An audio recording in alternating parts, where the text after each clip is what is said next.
When does factual doubt become emotional doubt? Tricky question. And if there's a gender thing here, it's almost always the guys who ask this question. And I'm suspecting because guys want to be told their doubts are factual. Not me. All the commercials on TV about women who can't control their emotions, I'm not like that. So you tell them they're emotional, and they'll often argue with you. So they want to maintain that the questions are factual. But let me try to address this question of what makes a factual doubt emotional. All right. I've said before, I think more than one of these interviews, that it's not the question you ask, it's how and why you ask it. Okay, let's use that for a beginning point. Not what you ask, but how you ask it. If I say to you, hey, my friend said to me today that Jesus may not have died on the cross. And I just heard you lecture on this, and I looked it up, and I gave him five reasons how we know that somebody without an MD would know that Jesus died, especially that really cool one about the guy walking out of the tomb. He couldn't convince anybody he was raised. He would only convince him he was alive. So I told him that, and my friend was impressed. All right. So, but let's say 2 weeks from then, the guy comes back to me again and goes, hey, about that swoon thing, can I ask you something else? Jesus maybe not dying? Sure, go for it. Okay, good. I must have missed that little fill-in line you gave me. I needed that. They're gone.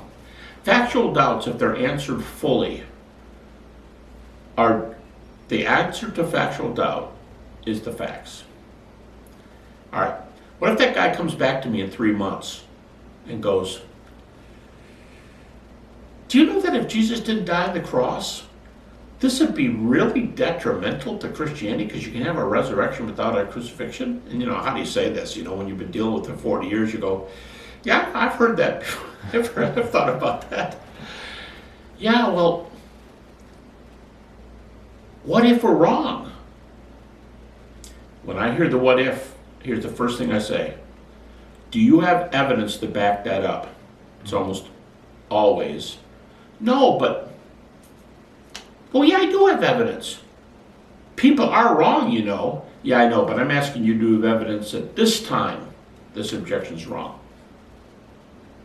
No. Now, what if they saw an article online? That could still be a factual doubt. I saw it, and this guy said that your argument for blank was not the best argument. Can you back that up? I can. Let's do that. And you fill it in again. It can still stay factual.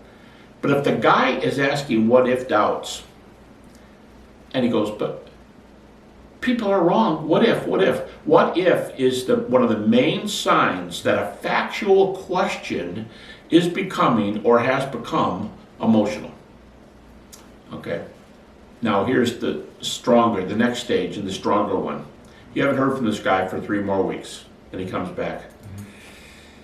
I hate to tell you this, but I am really hurting. What if Jesus didn't die? I know we covered this, but it just bothers me because I was thinking about a what if, and one night I just kind of took the next step and said to myself, if he didn't, I don't know that my mom that died 5 years ago, that I'm going to be with her in heaven. This really hurts.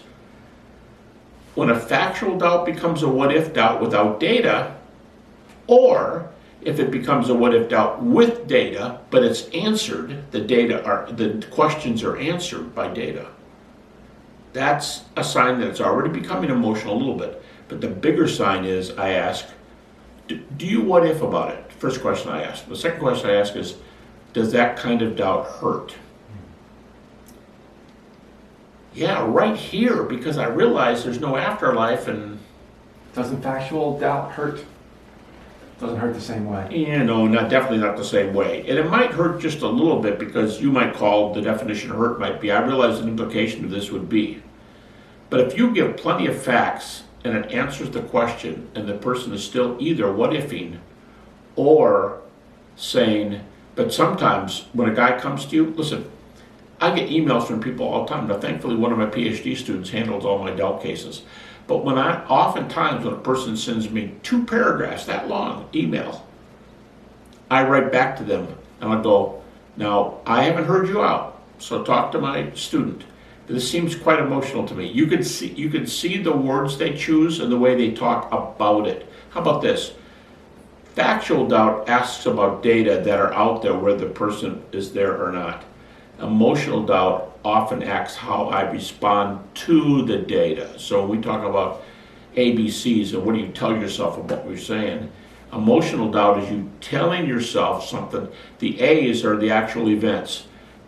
A's are affected by either good B's or bad B's.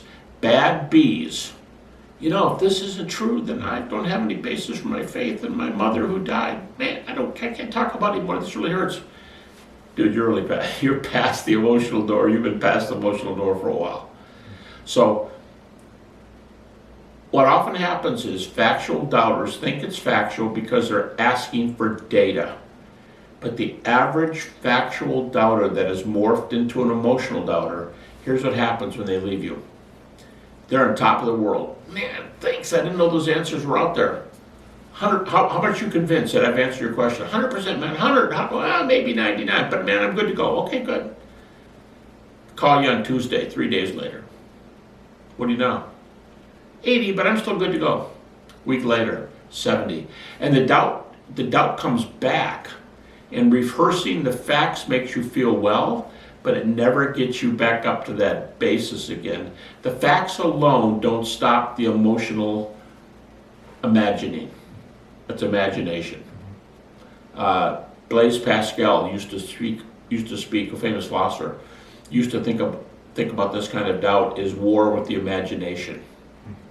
So that's it. I don't care what it sounds like you're asking. The question is, what are you saying about it? What are you saying to yourself about that objection? And if it's what ifing, you're starting. And if it's hurting badly, it's pretty clear you got the facts, you better work on what you're telling yourself.